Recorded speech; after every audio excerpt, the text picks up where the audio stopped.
تفسیر مظہری کا نام کس شخصیت کے نام پر رکھا گیا؟ تو اس کا جو رائٹ آپشن ہوگا وہ ہے الف، مرزا مظہر جانے جانا۔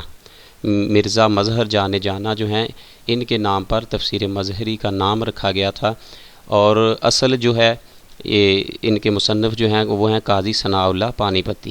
قاضی ثناء اللہ پانی پتی جو ہیں انہوں نے یہ تفسیر تصنیف کی تھی، اور اس کا نام جو ہے یہ مرزا مظہر جانے جانا جو ہیں یہ ان کے پیر و مرشد تھے، تو اس لیے انہوں نے اپنے مرشد کے نام پر، اپنے پیر کے نام پر اپنی تفسیر کا نام رکھا تفسیر مظہری، مرزا مظہر جانے جانا کے نام پر۔ آگے نیکسٹ کویسچن ہے ہمارے پاس، تفہیم القرآن کے مصنف کا نام بتائیں۔ تو اس کا جو رائٹ آپشن ہوگا وہ ہے با، سید ابو الاعلیٰ مودودی۔ انہوں نے یہ جو کتاب ہے یہ تصنیف کی ہے۔ آپ 1903 میں اورنگ آباد میں پیدا ہوئے تھے سید ابو الاعلیٰ مودودی جو ہیں، اور آپ نے ایک مجلہ جو ہے وہ شائع کیا تھا ماہانہ، ترجمان القرآن آپ کے مجلے کا نام تھا، رسالہ آپ شائع کرتے تھے اس کا۔ 1941 میں جماعت اسلامی کی آپ نے لاہور میں بنیاد رکھی، یہ آپ کی ہی تنظیم تھی، اور 1979 میں امریکہ میں آپ نے وفات پائی۔ اور تفہیم القرآن جو ہے وہ سید ابو الاعلیٰ مودودی کی تصنیف ہے۔ آگے نیکسٹ کویسچن ہے ہمارے پاس، تفہیم القرآن کتنی جلدوں پر مشتمل ہے؟ تو یہ جو تفسیر ہے یہ 6 جلدوں پر مشتمل ہے، جس کو رائٹ آپشن ہوگا جیم۔ تفہیم القرآن 6 جلدوں پر مشتمل ہے۔ تفسیر معارف القرآن کے مصنف کا نام بتائیں۔ تو اس کا جو رائٹ آپشن ہوگا وہ ہے مولانا مفتی محمد شفیع۔ دال جو اس کا آپشن ہے وہ رائٹ ہے۔ مولانا محمد شفیع جو ہیں انہوں نے تفسیر معارف القرآن جو ہے وہ تصنیف کی تھی۔ نیکسٹ کویسچن ہے کویسچن نمبر 9، سورۃ المائدہ میں کل کتنے رکوع ہیں؟ تو اس کا جو رائٹ آپشن ہے وہ ہے با، 16 رکوع ہیں اس میں۔ سورۃ المائدہ، مائدہ کا معنی دسترخوان ہوتا ہے، اور یہ قرآن پاک کے پارہ نمبر 6 میں اور آگے نیکسٹ کویسچن ہے، سورۃ المائدہ کی آیات کتنی ہیں؟ تو اس کا جو رائٹ آپشن ہوگا وہ ہے الف، 120۔ 120 آیات پر مشتمل ہے سورہ مائدہ۔ آگے احزاب کا کیا معنی ہے؟ تو اس کا جو رائٹ آپشن ہوگا وہ ہے جیم، گروہ۔ احزاب جو ہے یہ حزب کی جمع ہے، حزب جماعت کو کہتے ہیں، گروہ کو کہتے ہیں، جیسا کہ حزب اختلاف، اپوزیشن جسے ہم کہتے ہیں اپنے پولیٹیکل سائنس میں، تو اس کو حزب اختلاف کے اختلاف کرنے والی جماعت تو اپوزیشن کو کہتے ہیں، تو اسی لیے یہ جو احزاب ہے یہ جماعت کو کہتے ہیں، گروہ کے معنوں میں استعمال ہوتا ہے۔ آگے نیکسٹ کویسچن ہمارے پاس، سورہ احزاب میں کتنے رکوع ہیں؟ تو اس کا جو رائٹ آپشن ہوگا وہ ہے 9، تو الف اس کا جو آپشن ہے وہ درست ہوگا۔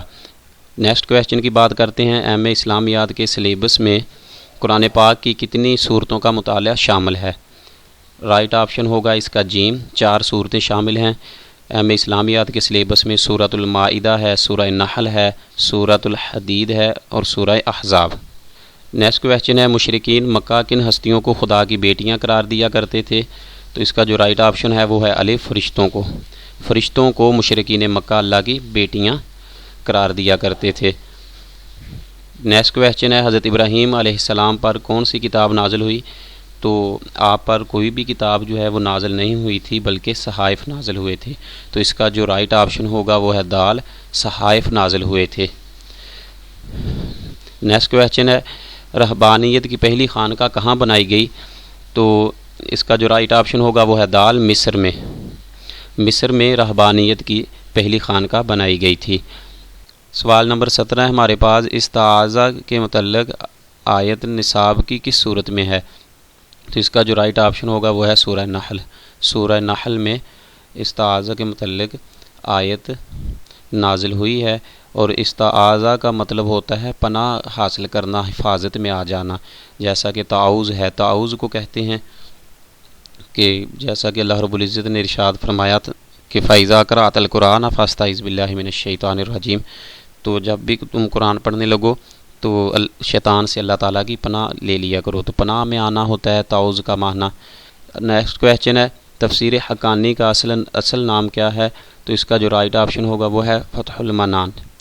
فتح المنان جو ہے یہ تفسیر حقانی کا اصل نام ہے، یہ مولانا عبدالحق دہلوی نے لکھی تھی، تو عبدالحق ان کا نام تھا، تو اسی نام سے پھر اس کو تفسیر حقانی کہا جانے لگا، اور اس کا جو اصل نام تھا وہ فتح المنان ہے۔ نیکسٹ کویسچن کی بات کرتے ہیں، قرآن پاک میں جو سجدے ہیں ان کو کیا کہا جاتا ہے؟ سجدہ سہو، سجدہ تلاوت، سجدہ شکر، سجدہ تعظیم، تو اس کا جو رائٹ آپشن ہوگا وہ ہے با، سجدہ تلاوت، ان کو سجدہ تلاوت کہا جاتا ہے۔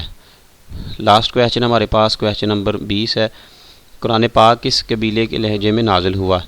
تو اس کا جو رائٹ آپشن ہوگا وہ ہے قبیلہ قریش، دال آپشن اس کا کریکٹ ہوگا، قریش کے لہجے میں نازل ہوا۔